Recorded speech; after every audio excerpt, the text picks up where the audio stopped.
বলেন তো সবাই, কবরের মোট প্রশ্ন হবে কয়টা?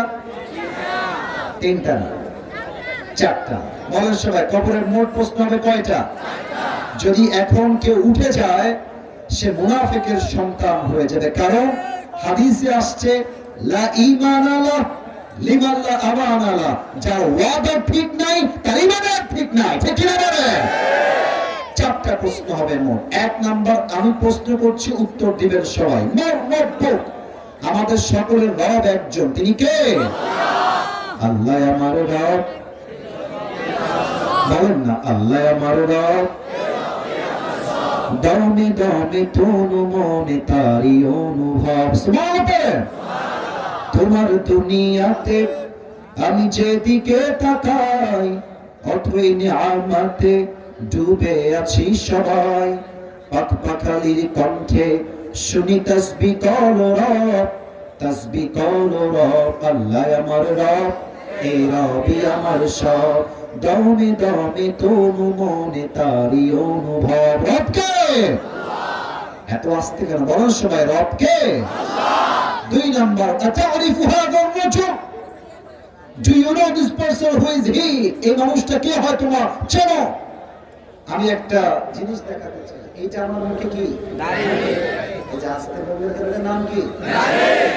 সবাই তো দেখলেন। আমাকে বলেন তো, দাড়িটা যে আমি রেখেছি, যুবক মানুষ, কুমিল্লার ভাইরা যা বলে সত্য বলে, এটা আমি জানি। আমাকে দাড়িতে কি আনস্মার্ট লাগতেছে না স্মার্ট লাগতেছে? আমাকে দাড়িতে অসুন্দর লাগতেছে না সুন্দর লাগতেছে? বলেন। অনেক মেয়ে দেখবেন নবীর সুন্নাহের দাড়ি দেখলে এদের গায়ে চুলকায়। এরা বিয়ে করতে দাড়িওয়ালা যুবককে চায় না। মানে মেয়েদের রুচি এতটা নিচু হয়ে গেছে, দিনদার পছন্দ হয় না, বেশিরভাগ মেয়ের গাঞ্জাখোর ছেলে পছন্দ হয়। কেমন মেয়ে বাংলাদেশে আছে না নাই? যে মেয়েদের গাঞ্জাখোর পছন্দ হয়, এরা বাসও খায় সেই লেভেলের বাস। কারণ গাঞ্জাখোর তো নিজের জীবনের মূল্য নিজেই বুঝে না, ও তার বউয়ের মূল্য বুঝবে কেমন করে? যুবক ভাইরা বলো। তো তুমি যদি দাড়ি রেখে দাও আজকের ওয়াজ শুনে, আর কোন মেয়ে তোমাকে বলে যে আমি আপনাকে দাড়ির জন্য বিয়ে করতে চাই না, ও তোমরা কি সেলফির জন্য এদিকে যাও, বামে যাও, ক্যামেরাম্যান তোমরা বামে যাও, ওদের দেখতে অসুবিধা হচ্ছে, বামে যাও। যদি কোনো মেয়ে বলে আমি আপনাকে দাড়ির জন্য পছন্দ করছি না, বিয়ে করতে পারবো না, তুমি কুমিল্লার ছেলে, কোনো ভয় নাই, ওই মেয়েটাকে একটু সাইডে নিয়ে যাবা কথা বলার জন্য। একটু সাইডে নিয়ে যাও। যখন সাইডে আসবে, বিনয়ের সঙ্গে বলবো, আপু আপনার যেহেতু নবীর সুন্নাহের দাড়ি পছন্দ না, তো আমি কুমিল্লার ছেলে হিসেবে আপনাকে ছোট্ট একটা পরামর্শ দিব ভাই হিসেবে, আপনার মতো মেয়ের জন্য দাড়িওয়ালা নয়, বিটিএস এর হিজড়া সবচেয়ে বেশি পারফেক্ট। আমার তো মনে হয় যে মেয়ে আমাকে দাড়ির জন্য বিয়ে করতে চায় না, সে আমার বৈবাহিক কোনো যোগ্যতা রাখে না কুমিল্লার ভাই। এবার বলেন তো, আমার নবীর মুখে লম্বা লম্বা চাপ দাড়ি ছিল কি ছিল না? নবীর মতো সুন্দর এই তল্লাটে দ্বিতীয় আর কেউ কি হতে পারে? চাঁদের চেয়ে সুন্দর তুমি, নবী আমার কামলিওয়ালা, দো জাহানের বাদশাহ তুমি, প্যারা নবী সাল্লাল্লাহু আলা, দো জাহানের বাদশাহ তুমি, প্যারা নবী সাল্লাল্লাহু আলা, চাঁদের চেয়ে সুন্দর তুমি, নবী আমার কামলিওয়ালা। সুবহানাল্লাহ। সবাই দুই নাম্বার আমরা উত্তর দিব, হাদা নবিয়ুনা মুহাম্মাদুর রাসূলুল্লাহ সাল্লাল্লাহু আলাইহি ওয়াসাল্লাম। তিন নাম্বার প্রশ্ন, বুকে অহংকার দিয়ে বলবেন, গৌরব নিয়ে, আমাদের ধর্মের নাম কি? ইসলাম। আর একটু জোরে, নাম কি? ইসলাম। আমাদের ধর্ম ইসলাম বলে আমরা ভারতদেরকে ছাড় দিয়ে চলি, না হয় ভারতদের কুলাঙ্গার সাংবাদিকদেরকে সাইজ করতে আমাদের 5 মিনিটের বেশি সময় লাগবে না। সাংবাদিক আছে ভারতের, দেখবেন বাংলাদেশে থাকবে না, থাকবে না। তারপরে ও মাঝে মাঝে বলে যে চট্টগ্রাম আমরা নিয়ে নিব, তারপরে বলে যে ফেনীটাও আমরা 30 সেকেন্ড দখল করে ফেলবো। তা আমি বলি কি, তোমাকে দখল করতে হলে তো আসতে হবে, আসো, তারপরে খেলা হবে। আমি আমার বুকের সমস্ত শক্তিকে এক করে বলছি, কুমিল্লার যুবকেরা, এই সমস্ত ভারতের কুলাঙ্গার সাংবাদিকদেরকে সাইজ করবার জন্য অন্য জেলার কোনো প্রয়োজন নাই। আমার কুমিল্লার ধামাল সন্তান হেরাপ হয়ে যাবে। যদি বুকের বাতা থাকে তো আসো, কুমিল্লা দিয়ে শুরু করো, তোমার পিঠের জন্য একটা থাকবে না। আমাদের ধর্ম ইসলাম, আমরা শান্তি চাই, আমরা মারামারি চাই না। তবে একে দেখলে আমার সাংবাদিক কোনোভাবেই মনে হয়, একে দেখলে মনে হয় এইটা গুলিস্তানের জায়গা বিক্রি করলে বেশি মানাবে। আল্লাহ এর পরিপূর্ণ হেদায়েত দান করুন, পড়েন সবাই আমিন। তিনটা যখন উত্তর শেষ হয়ে যাবে, ফেরেশতা বলবে আমিন। খুবই ডিস্টার্ব করলাম। কুমিল্লাতে এরকম ডিস্টার্ব আমি আমার মাহফিল ক্যারিয়ারে জীবনে পাই না। ক্যামেরা আমার সামনে আছে, আমি সাক্ষী রেখে বলবো, জীবনে এই পরিবেশ পাই না। আজকে মনে হয় কমপক্ষে আমি 10 বার কাউন্টার দিয়ে যাই, চুপ করো, এই ওদিকে হটো, এই বসো। জীবনে কুমিল্লাতে আমি এই পরিবেশ ফেস করি নাই, আজকে ফার্স্ট টাইম হলো। অথচ এত জীবনটাকে দিয়ে কথা বলছি, এরপরে তোমরা সাউন্ড করছো। আচ্ছা সবাই একটা কাশি দেন, একটা তাকবীর দেন, নারে তাকবীর। ফেরেশতা বলবে ওয়া ইলমুক, তুমি যে এতগুলো জ্ঞান অর্জন করেছো, তোমার জ্ঞানের উৎস কোন কানে, কোন কিতাব? আমরা বলবো আল কোরআন। আমরা বলবো কোন কিতাব? আবার বলেন কোন কিতাব? ফেরেশতা বলবে ওকে, নো টেনশন, স্টপ, থামো, আসো, আল্লাহর পক্ষ থেকে ফয়সালা হয়ে গিয়েছে, তোমার কবরটা এই মুহূর্তে জান্নাতের বাগান হয়ে যাবে। তোমার কবরটা এখন 70 গজ লম্বা হয়ে যাবে। কোন সবাই সুবহানাল্লাহ।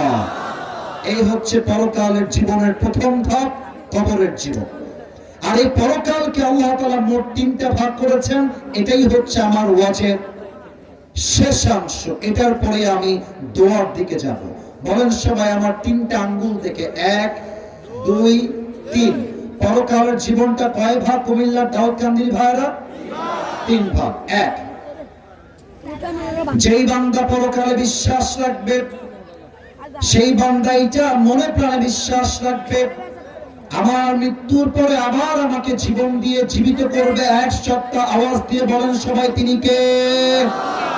1 নাম্বার বিশ্বাস, মৃত্যু হয়েছে মানেই আমার জীবনটা শেষ নয়, বরং কবরে রাখার পরে আবার আমাকে জীবন দিয়ে জীবিত করবে 1 সপ্তাহ। তিনি কে? 1 নাম্বার। 2 নাম্বার, সবচেয়ে ইম্পর্টেন্ট, সবচেয়ে গুরুত্বপূর্ণ। আচ্ছা, আমার ডান হাত দেখেন, বাম হাত দেখেন। কিয়ামতের দিবসে একটা আমলনামা ওজন দেওয়া হবে, ডান পাল্লা বাম পাল্লা। আল্লাহ বলবে যাও আমার বান্দার আমলনামা ওজন দাও। এবার সবাই উত্তর দেন তো, আমলনামা 100তে কত হলে জান্নাত? 51। এই বলেন সবাই, 100তে কত? 51। আপনারা হয়তো বা নাম শুনেছেন, তার নাম হলো পাকিস্তানের একজন টপ ফেমাস স্কলার মাওলানা তারিক জামিল। নাম শুনেছেন আপনারা সবাই? আমি সেই দিন ফেসবুকে বসে বসে একটু স্ক্রল করছিলাম, হঠাৎ করে আমার সামনে মাওলানা তারিক জামিলের একটা ওয়াজ আসলো।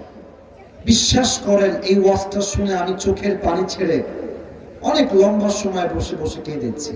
এত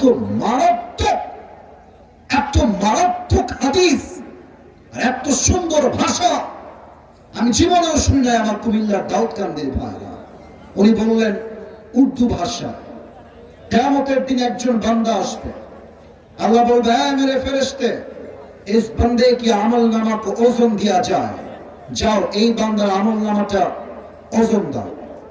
জান্নাতে যাওয়ার জন্য লাগবে 100তে 51, বাট ওই বান্দার আমলনামা যখন ওজন দেওয়া হবে, মাওলানা তারিক জামিল বললেন दोनों আমল यूं बराबर हो जाएगा, कम भी नहीं होगा ज्यादा भी नहीं होगा, दोनों बराबर होगा। দুইটাই 50-50। দাউদকান্দির মানুষ বড্ড চালাক, বলেন তো দুইটাই 50। এখন জান্নাতে যাওয়ার জন্য আমল লাগে আর মাত্র কয়টা? Right answer. বলুন সবাই কয়টা? ওই যুবক বলবে আরে কোনো টেনশন নেই, আমার বাপ তো কিয়ামতের মাঠেই আছে। আমার বাপকে বলবো আব্বা জান মুঝে বাস एक अमल की जरूरत है, अगर आप मुझे एक अमल दे दे तो मैं जन्नती हो जाऊंगा, मुझे बस एक अमल की जरूरत है। वो आप एक अमल दें, एक अमल হলেই আপনার ছেলে আজকে জান্নাতি হয়ে যাবে। যুবকটা টেনশন फ्री বাপের কাছে যাবে, अब्बा तुम्हारी बेटी को सिर्फ एक अमल की जरूरत है, आप एक अमल দাও, তোমার ছেলে একটা আমল হলেই জান্নাতি। আব্বা ওর দিকে তাকাবে, বলবে क्या तुम्हारा बाप, किसका बाप? मैं तुम्हारी बाप नहीं हूं, मेरा तो बीवी नहीं था, लड़का कहां से आएगा? अरे আমার তো বউ ছিল না, বাচ্চা আসবে কই থেকে? বের হয়ে যাও, খরচ বের হয়ে যাও। যুবকটা এই ধমকে অবাক হচ্ছে যে আমার বাপ আজকে একটা আমলের জন্য আমাকে চিনছে না, আয় হায় একটা আমলের জন্য। এবার যুবকটা দৌড় দিয়ে তার मायर কাছে আসবে, এসে বলবে মা मुझे बस एक अमल की जरूरत है, एक अमल मिल जाए तो मैं जन्नती हो जाऊंगा। अम्मा रे তুমি আমারে অস্বীকার করে দিও না, একটা আমল দাও আমাকে ভিক্ষা, তোমার ছেলে একটা আমল হলেই জান্নাতি হয়ে যাবে। মা ডাক দিয়ে বলবে कौन है तुम्हारी माँ? मैं तुम्हारी माँ नहीं हूँ। আপনারা জীবনের কোন বেয়াদবি দেখছেন মাহফিলে? কি একটা অবস্থা, এতগুলো মানুষ চুপচাপ চাতক পাখির মতো তাকিয়ে আছে, ওরা বারবার আওয়াজ করতেছে, কি একটা অবস্থা। আমি কুমিল্লাতে আজ প্রায় 5 বছর যাবত আসি, কসম খোদার আল্লাহ এরকম জীবন আমি দেখি নাই, জীবন না। আজকে তো কেবল আসছি 9:30, এখন বাজে 11টা বাজতে গেল 1.5 ঘন্টা। কুমিল্লার মাহফিল একটা পর্যন্ত করেছে, একটা যুবক নড়চড় নাই, এখানে উল্টাপাল্টা চলতেছে। What is this? দাউদকান্দি মানুষকে ঘটনা তোমরা আশ্চর্য। তাকবীর দেন সবাই, নারায়ে তাকবীর। ভালোবাসার মূল্য যেহেতু রাখলেন না, এই হাদিস পড়ে আমি দোয়া করে দেব। আমার 1 ঘন্টা সময় আমি দিয়ে রাখছি, এর বাইরে আমি দিব না। আমি দিতে চাচ্ছিলাম কারণ আমি কুমিল্লাকে কলিজার থেকে ভালোবাসি, এটা আমি শুরুতে বলে দিয়েছি, শুরুতে আমি বলে দিয়েছি আমি কুমিল্লাকে ভালোবাসি।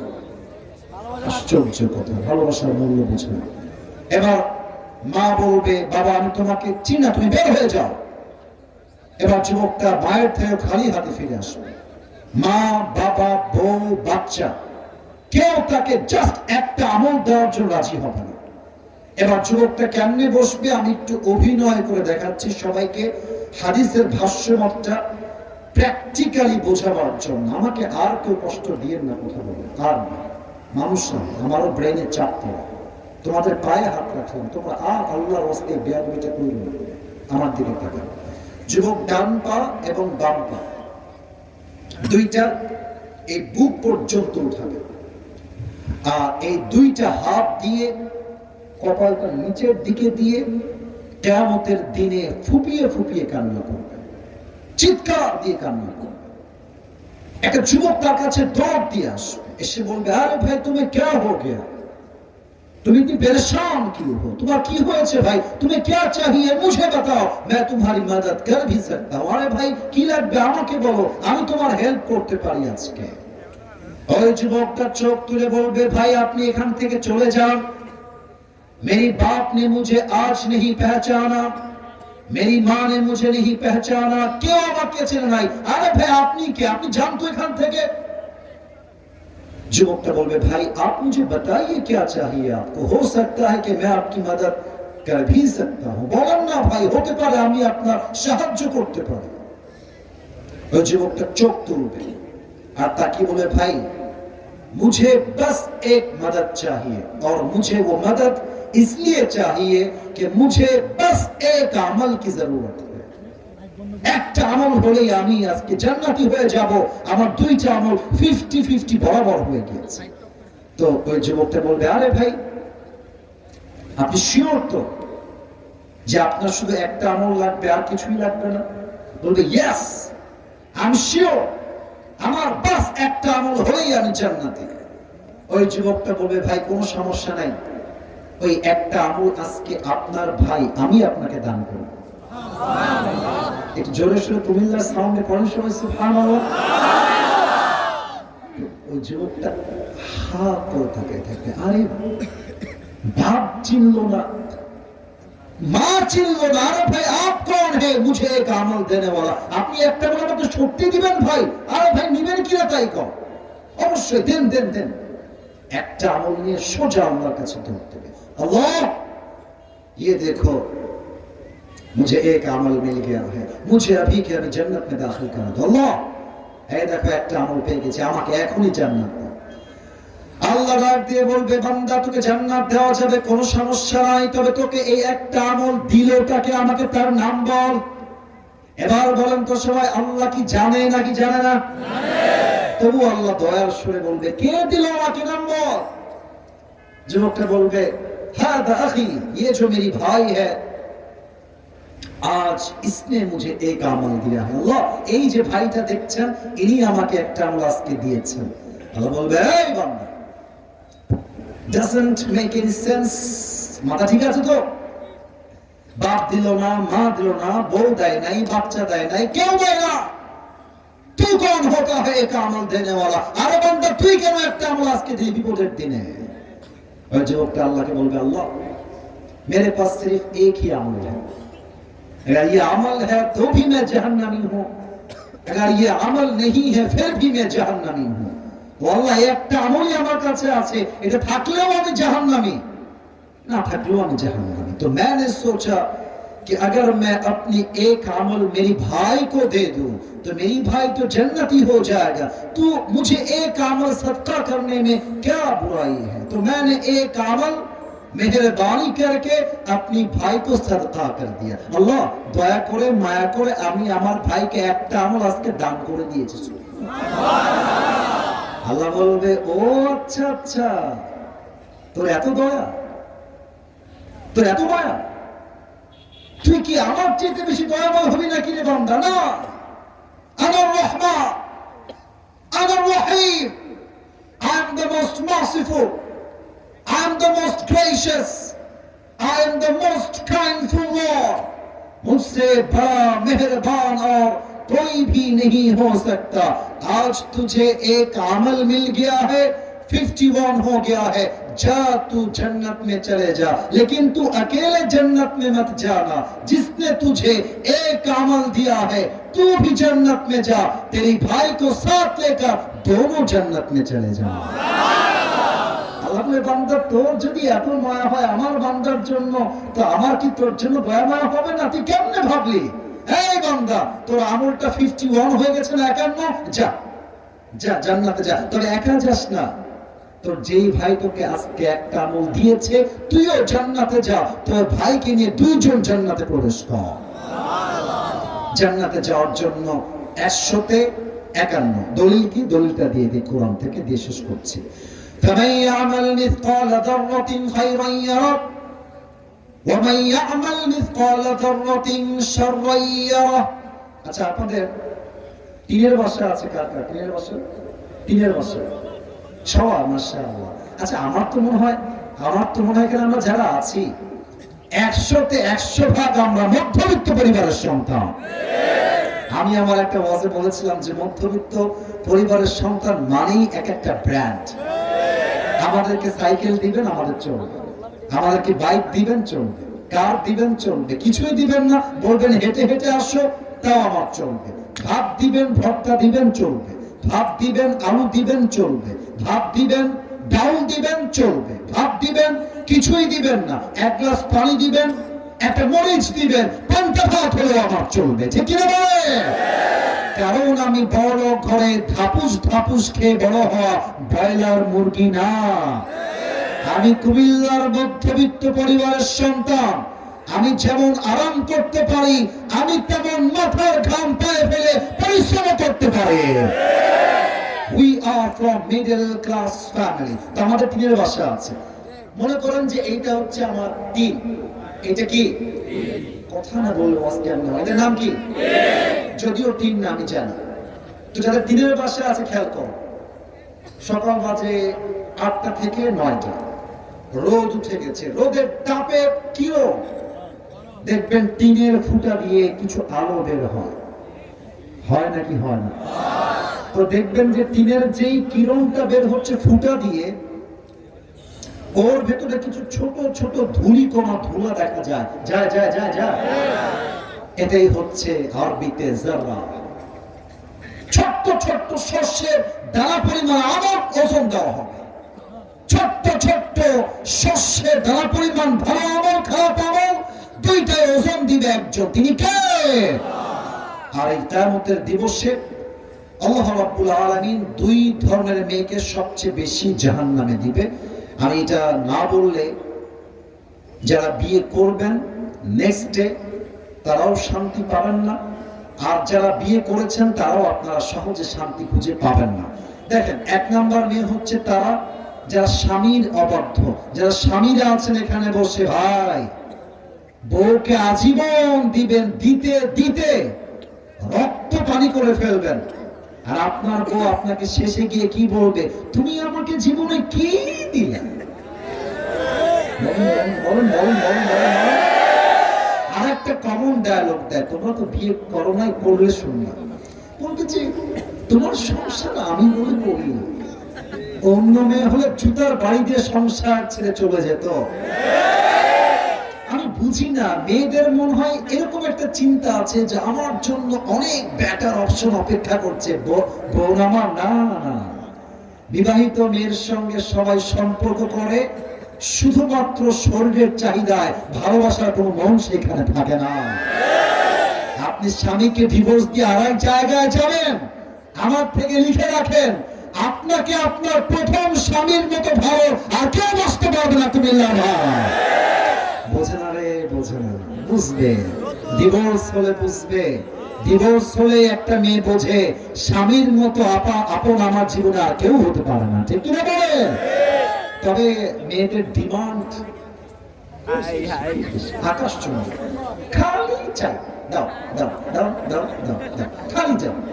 মানে আরে ভাই, বিবাহিত মেয়ে তো বহুত দূরের কথা, আজকাল বাংলাদেশে কিছু অবিবাহিত মেয়েদের চাহিদা এত খারাপ, এর আইফোন 16 প্রো ম্যাক্স পাওয়ার জন্য কক্সবাজার পর্যন্ত চলে যায়। আল্লাহ এমন মেয়েদেরকে হেদায়েত দান করুক, পড়েন সবাই আমিন।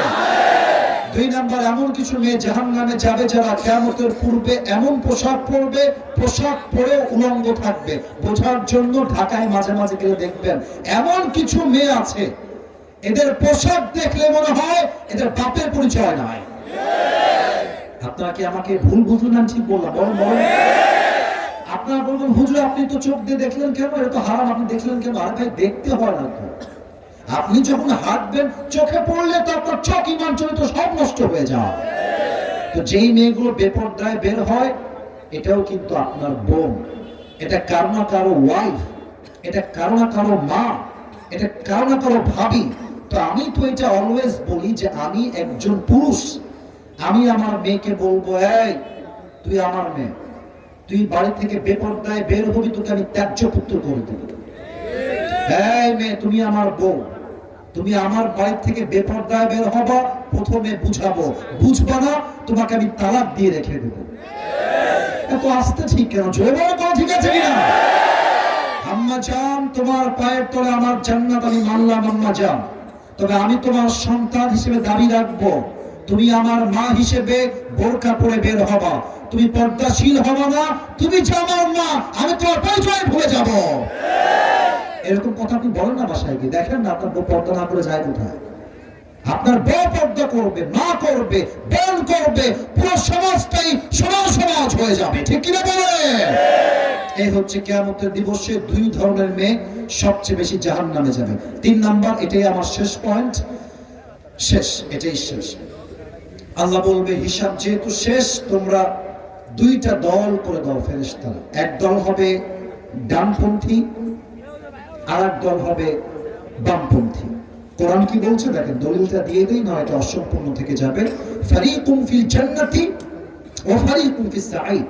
এক দল যাবে জান্নাতে, আর এক দল যাবে জাহান্নামে।